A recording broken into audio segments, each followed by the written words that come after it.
Strong cement alone does not make strong concrete. अगर aggregate गलत हुआ स्ट्रक्चर फेल हो जाएगा। इसलिए कंक्रीट में सिर्फ सीमेंट नहीं, एग्रीगेट का रोल सबसे ज्यादा इंपॉर्टेंट होता है। Welcome to my YouTube channel engineer mind, handle @engineermind_official।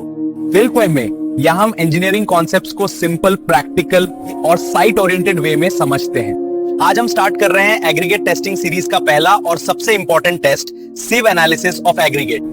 ये टेस्ट कंक्रीट मिक्स डिजाइन का फाउंडेशन होता है। यहीं से स्ट्रेंथ और वर्केबिलिटी डिसाइड होती है। इसलिए अगर सिव एनालिसिस गलत हुआ तो बेस्ट सीमेंट और डिजाइन के बाद भी कंक्रीट फेल हो सकता है। सिव एनालिसिस टेस्ट के लिए कुछ बेसिक apparatus की जरूरत होती है। सबसे पहला और मेन apparatus है IS standard sieves. Fine aggregate के लिए 4.75 मिलीमीटर से 110 माइक्रोन तक के सीव्स यूज होते हैं। एक्यूरेट रिजल्ट के लिए वेइंग बैलेंस का यूज किया जाता है। एग्रीगेट को ड्राई करने के लिए ओवन यूज होता है 105 से 110 डिग्री सेल्सियस। सीव्स को शेक करने के लिए मैकेनिकल शेकर यूज होता है। अगर मशीन अवेलेबल ना हो तो मैनुअल शेकिंग भी की जा सकती है। ट्रे और ब्रश का यूज रिटेन्ड एग्रीगेट कलेक्ट और क्लीन करने के लिए होता है। ध्यान रहे सारे अपैरेटस क्लीन और ड्राई होने चाहिए। अब चलिए step by step sieve analysis test की प्रोसीजर समझते हैं। सबसे पहले हम फाइन एग्रीगेट और कोर्स एग्रीगेट दोनों के सैंपल अलग अलग प्रिपेयर करते हैं। इन सैंपल्स को पहले ओवन में ड्राई किया जाता है 105 से 10 डिग्री सेल्सियस पर। ओवन ड्राइंग तब तक की जाती है जब तक एग्रीगेट का कांस्टेंट वेट अचीव ना हो जाए। फाइन एग्रीगेट के लिए लगभग 500 ग्राम और क्रॉस एग्रीगेट के लिए 2 से 5 के सैंपल लिया जाता है। ध्यान रहे अगर सैंपल मॉइस्ट हुआ तो सिव एनालिसिस का रिजल्ट गलत आ सकता है।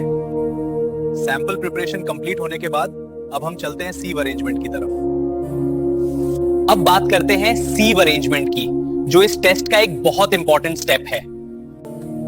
सिव अरेंज करते टाइम एक बेसिक रूल फॉलो किया जाता है।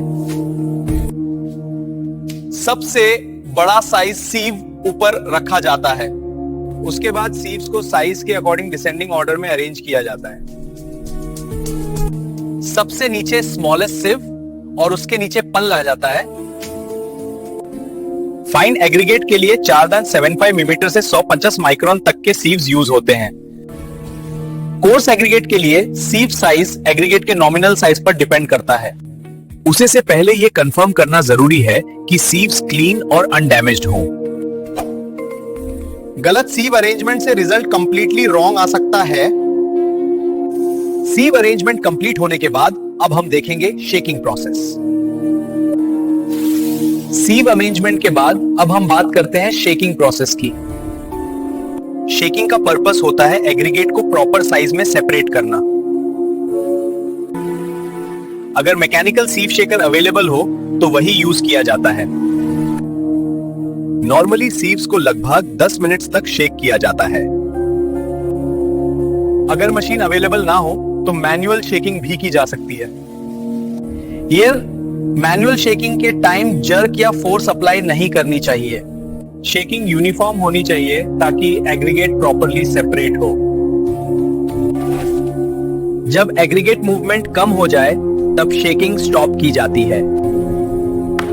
ज्यादा शेकिंग से एग्रीगेट ब्रेक भी हो सकता है, जो एक कॉमन मिस्टेक है।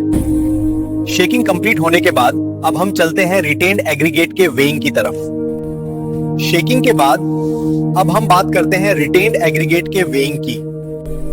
इस स्टेप का पर्पस होता है हर सीव पर रिटेन हुए एग्रीगेट का वेट निकलना। एक टाइम पर सिर्फ एक सीव को हैंडल किया जाता है। हर सीव पर जो एग्रीगेट रिटेन होता है यूज केयरफुली कलेक्ट किया जाता है। रिटेन्ड एग्रीगेट को कलेक्ट करने के लिए ट्रे का यूज किया जाता है। सीव मेश को जेंटली क्लीन करना जरूरी है ताकि सारा मटेरियल कलेक्ट हो जाए। अब इस एग्रीगेट को वेइंग बैलेंस पर वे किया जाता है। वेट को एक्यूरेटली नोट किया जाता है। ये वैल्यू ऑब्जर्वेशन टेबल में रिकॉर्ड की जाती है।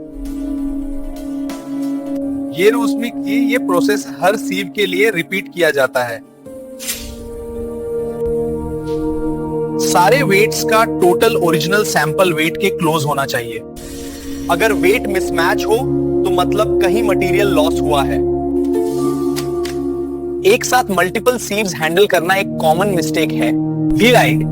एक्यूरेट वेइंग से ही करेक्ट ग्रेडिंग और कैलकुलेशन पॉसिबल होती है। वेइंग कंप्लीट होने के बाद अब हम चलते हैं कैलकुलेशन की तरफ। अब हम सीव एनालिसिस की कैलकुलेशन समझते हैं। सबसे पहले हम ऑब्जर्वेशन टेबल बनाते हैं। टेबल में sieve size, weight retained, cumulative percentage और परसेंटेज पासिंग होता है। कैलकुलेशन स्टार्ट करने से पहले टोटल सैंपल वेट याद रखना जरूरी है। सबसे पहला फॉर्मूला होता है परसेंटेज रिटेन्ड। जैसे अगर 50 ग्राम रिटेन हुआ और टोटल वेट 500 ग्राम है तो परसेंटेज रिटेन्ड हो जाएगा 10%। अब हम क्यूमुलेटिव परसेंटेज रिटेन्ड निकलते हैं। कैसे? ये सिंपली प्रीवियस वैल्यू और करंट वैल्यू का एडिशन होता है। अब निकलते हैं परसेंटेज पासिंग।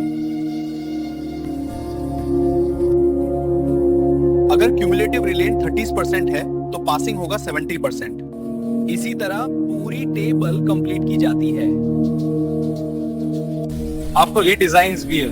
ये टेबल मिक्स डिजाइन और ग्रेडिंग जोन डिसाइड करने में यूज होती है।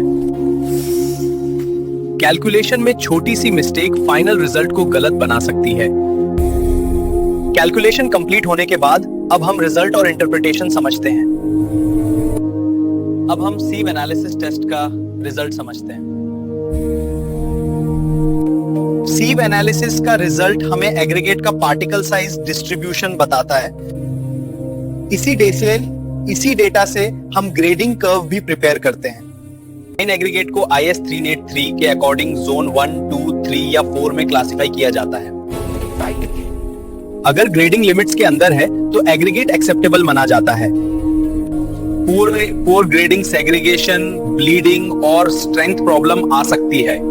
साइट पर ये टेस्ट कंक्रीट क्वालिटी कंट्रोल के लिए बहुत इंपॉर्टेंट होता है। मिक्स डिजाइन स्टार्ट करने से पहले सीव एनालिसिस का रिजल्ट जरूरी होता है। इसलिए एक्यूरेट सीव एनालिसिस से ही स्ट्रॉन्ग और ड्यूरेबल कंक्रीट पॉसिबल होता है।